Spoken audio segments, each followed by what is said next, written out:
I see it every single year. People avoid a certain player just because he's coming off a bad season. He burned you, you drafted him, he stunk. Get over it, because that's the way you lose. Just because they played poor last year doesn't mean that that's going to be the case this season. In this video, we're talking about 5 receivers who didn't have great 2024s, but I think they absolutely explode this year, starting with Garrett Wilson. Yes, we are doing it again. And he didn't even have that bad of a year. It was just all about where you drafted him. You were expecting him to be this top 5 guy, and he just didn't give you that when you drafted him early parts of round 2. But he still set career highs in receptions, yards, and touchdowns. And if it wasn't for Davante Adams getting traded to the Jets midseason, he probably would have had a top 5 year. He was trending that direction. But then Aaron Rodgers, best friends with Davante, just threw him the ball way more than he did Wilson. And Rodgers wasn't great either, so that didn't help.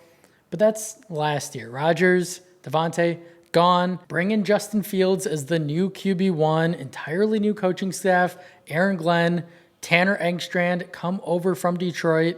I'm really excited about this for Garrett Wilson because I think Tanner is going to use Wilson in that Amon-Ra St. Brown role. I think he's going to play in the slot more than he ever has in his entire career. And if you look at the numbers, he's actually better from the slot than he is outside. 1.97 yards per route run from the slot compared to 1.54 from playing on the perimeter. And I think it's a perfect fit with Justin Fields. I don't get why people bag on Justin Fields so much. He's not that bad of a quarterback. He's been in a lot of bad situations, and they already have a built-in chemistry. They were teammates at Ohio State, as we all probably know at this point.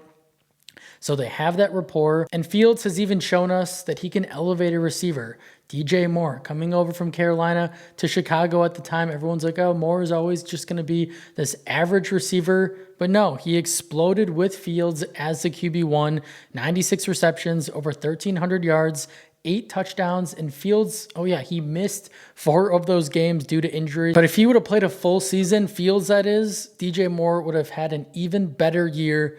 I think the sky's the limit for this duo, for Garrett Wilson. And the offensive line we thought was going to be better last year. It wasn't terrible, but it wasn't great. Should be improved hopefully this year. They now have 3 first-round picks along that offensive line. They've drafted an offensive lineman back-to-back years, top 11-ish picks. These are talented offensive linemen that they're taking, and hopefully this O-line starts to cohese and actually work and actually block. Because if it does, I think that Justin Fields is going to prove to you, prove to the world, he's a much better quarterback than people give him credit for. In Chicago, it felt like he was running for his life every single play. They had a horrible offensive line. Like, give this man an offensive line and watch him work, because I think he can cook. I think Wilson is going to have his best year of his young career. He could see 200 targets in year 4. There's very little competition on this roster. Like, the wide receivers are just horrible. Lazard, Reynolds, just nobody. We know they spent a round 2 pick on rookie tight end Mason Taylor. Looks like a fun player, but he's still a tight end. He's still a rookie at the end of the day. Wilson is still well within his prime at 24 years old. He's an uber talented guy. He's a strong route runner. He's flashy with the ball in his hands after the catch, and he is going to be the perfect safety blanket for Fields. There's no doubt about that. We know Wilson, wide receiver 21 in fantasy points per game last year. If everyone stays healthy, I think he's going to be a top 10 receiver. I think he's going to be a locked-in wide receiver 1 in fantasy this year. It's happening, you guys. I know we say it every year. It hasn't happened. This is the year when no one's going to draft him. But if you watch this video, you will draft him, and you will be happy you did. Moving on to the next guy, DK Metcalf, coming off a really interesting year. It was pretty bad year overall, but it started scorching hot from weeks 1 to 7. He was top 5 in targets, yards, and air yards. Over that stretch, he had 3 straight 100-yard receiving games, double-digit fantasy points in 4 out of 7 games. He was a wide receiver 11 over that stretch, 15.1 fantasy points per game. And then it all kind of went downhill for Metcalf. He suffered that grade 1 MCL sprain in his knee in week 7. He would go on to miss the next 2 games. While he was out, Seattle realized what they had in Jackson Smith-Njigba. If you remember, JSN had that blow-up game against the Rams in week 9 where he had 7 catches, 180 yards, 2 touchdowns, 37 fantasy points. And after the team's bye week, everything changed for DK from a usage standpoint and performance. He didn't seem like the same player after that knee injury. He was held to 70 receiving yards or less from week 11 on. That is not good. And Seattle's offense really started to run through JSN. It was a complete flip from the first part of the year. We know Metcalf and Aaron Rodgers, teammates now for the Pittsburgh Steelers, and they have no one in the passing game outside of DK. He should drown in targets if Arthur Smith doesn't mess it up like he always does. That's the only thing I'm worried about here, is that Arthur Smith has these low volume offenses. He doesn't want to throw the ball to Drake London in Atlanta. He doesn't want to throw the ball to George Pickens last year. Maybe Aaron Rodgers, who just doesn't care about coaches and just does whatever he wants, will change things. Maybe he'll check out of plays that Arthur Smith calls. One can only hope, because that would be great TV and it would not shock me at all. And if he does that, or if Arthur Smith is like, hey, we need to throw the ball. We gave Aaron Rodgers and Metcalf all this money. I think he said in a quote, we didn't bring in these guys to run the football. So maybe he's changing his ways. I doubt it, but if he does, Metcalf is going to be in for a huge year. This is a guy who's going as the wide receiver 23 on Sleeper right now, round 5. Like, tremendous value. He is an easy click at that spot, top 12 upside at the position for me. Moving on to another guy, probably not going to like. If you drafted him last year, you're probably going to stop the video. Don't stop the video. Don't stop the video. Hear me out first before you stop the video. Chris Olave, I know, I get it. Coming off an injury-riddled season, you probably want nothing to do with him. He only played 6 games. He suffered 2 concussions. He never returned after the second one in week 9.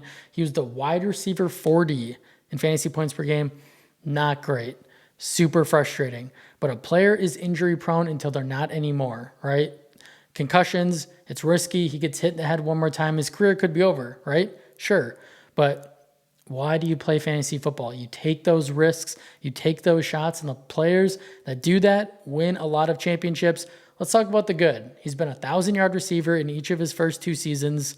He has seen 40-plus targets and averaged 2.05 yards per route run in each of his last 3 years. The only other guys in the league right now that can say that they've done that, some really good names: Justin Jefferson, A.J. Brown, CeeDee Lamb, and Amon-Ra St. Brown. Olave, still only 25 years old. He's in that peak breakout age for receivers. Really talented guy. I don't think he's even shown us what he's capable of. He's a strong route runner.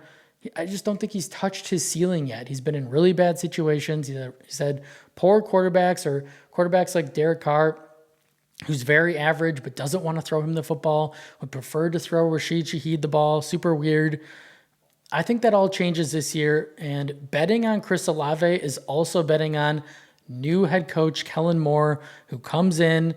We know he's been an offensive coordinator for the last 6 years. He's been a very good offensive coordinator, in my opinion. If you look at the numbers, a lot of guys have had success under him. A lot of teams have had success on offense under him. And the receivers that have flourished, Amari Cooper, Keenan Allen, A.J. Brown, Devontae Smith, and CeeDee Lamb. I think he's elevated all of these guys' games. I think he can do the same for Olave. I think a lot of what he can do for Olave is put the man in the slot, where Olave can get those quick passes. Remember when CeeDee Lamb was primarily playing on the outside, and then the Cowboys, under Kellen Moore, moved him into the slot, and he turned into a monster, even bigger monster than he already was? That can happen with Olave. 100%. Especially in the slot, it just feels like racking up fantasy points is a lot easier. He's going to get him in these good spots. Hopefully keep him healthy and don't let anyone hit him in the head, right? Another part of the equation that we don't really know, a lot of uncertainty, is the quarterback position. The Saints spent second-round pick on quarterback Tyler Shuck, rookie quarterback. I believe he will be serviceable. I think he's a solid quarterback. All he has to be is just average. We're not asking him to be Pat Mahomes, just an average quarterback. Just feed Olave the ball, and he should blow his round 6 ADP absolutely out of the water. He's a wide receiver 29 right now in drafts. I'm going to take the risk, right? Again, he could get hit in the head first play in week 1, and it could be done, and it would be terrible. Or He doesn't suffer concussion at all, and he's the Olave that we've all seen in the first 2 years before these concussions started, and you potentially have a league winner on your hands. On to our next guy, and that is Jameson Williams. Talked about him in a previous video. I just don't think he's getting enough love, getting enough recognition, attention that he should be. He had that breakout campaign in year 3, averaged 15.8 fantasy points from weeks 10 to 18. He was the wide receiver 22, third in yards after the catch per reception. He had 3 top 6 finishes, 8.4 yards per reception, which ranked first among receivers last season. He ranked 5th in yards per target and 7th in fantasy points per target, while ranking 40th in targets among receivers, 40th. AKA, he didn't really get the ball, right? And he was still the wide receiver 22 in fantasy points per game. I think that changes this year. And a lot of people might avoid him because of the new system or because Amon-Ra St. Brown, Jahmyr Gibbs, and Sam Laporta are on the offense. All reasonable things, but it's a new system. Ben Johnson, no longer the offensive coordinator. Insert John Morton, who comes over from Denver. What did they do last year? What did the Broncos and Bo Nix do a ton last year? They chucked the ball downfield, something the Lions didn't do a lot of last year. If that changes, if Morton brings that style to the Lions, who's going to be the beneficiary? The main beneficiary of that, it's going to be Jameson Williams. If they start throwing the ball, targeting him more downfield, he could break fantasy this year and, be a tremendous value in all of drafts. Even last season, over the last 8 weeks, if you watch the Detroit Lions football games, it was kind of becoming more apparent that it's not just the Amon-Ra St. Brown show. It was kind of like the offense would go run through Amon-Ra, and then for a couple of series, it was just J-Mo. Their target share creeped a little bit closer over that span. Amon-Ra's was 28%. J-Mo's was 20%. It's going to be really interesting to see how this offense shakes out with Ben Johnson no longer there. I think it's going to be a lot of Jameson Williams, and I love taking him in round 5, round 6. You can probably get him in your home league. I'd much rather take him at cost than Amon-Ra St. Brown. And the last guy is Josh Downs, who had a stretch where he was absolutely phenomenal. We know he missed most of training camp with that ankle injury. It carried over into the season, missed the first 2 weeks. But from weeks 4 to 11, he averaged 15.8 fantasy points per game. He was the wide receiver 13. It really helped that Joe Flacco was the starting quarterback for 5 of those games because he was the number 1 option. Flacco only threw to Downs. He didn't even look at anyone else. Josh was targeted on 27.9% of his routes, which was second among all receivers. And I don't think Josh Downs gets enough credit because he is a smaller receiver, small stature, but he is a route running technician. He can get open at a very high rate.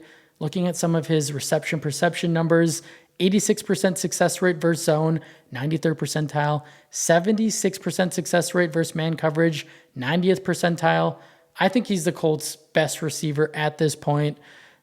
The quarterback situation now, same with Olave, a little bit of a concern. We don't know if it's going to be Anthony Richardson or Daniel Jones. Richardson dealing with that inflammation in the same shoulder that he had season-ending surgery on. That's not great. I think at this point, I'd prefer it to be Daniel Jones. It should be interesting, though. I think if AR is healthy, he's going to be the guy. But Jones has proved it to us that he can funnel the ball to a smaller receiver like he did with Wan'Dale Robinson in New York. And I think Downs is a much better player than Robinson is. He was also playing exceptionally well. Once he got healthy for the first time, he was playing great. He was playing out of his mind. And then he got hurt again, injuring his shoulder in week 12, tried to come back. He was just never really the same. Another concern that I'm not super worried about, but we know the Colts spent a first-round pick on rookie tight end Tyler Warren, who will probably work in the same area of the field as Downs, but he's still a rookie. I think Downs has established himself as the alpha in this passing game on this offense. And if everything hits right, I think he could have a fantastic year. And there's not much risk involved. You can draft him in round 11, but there's plenty of upside. So those are guys who you should not be scared to draft. If they burned you last year, get over it. I think they can help win leagues this season. That's all I have for you guys today. Thank you so much for watching. If you enjoyed the video, if you could please like the video, subscribe to the channel. It helps me out more than you know. And I will see you in the next one.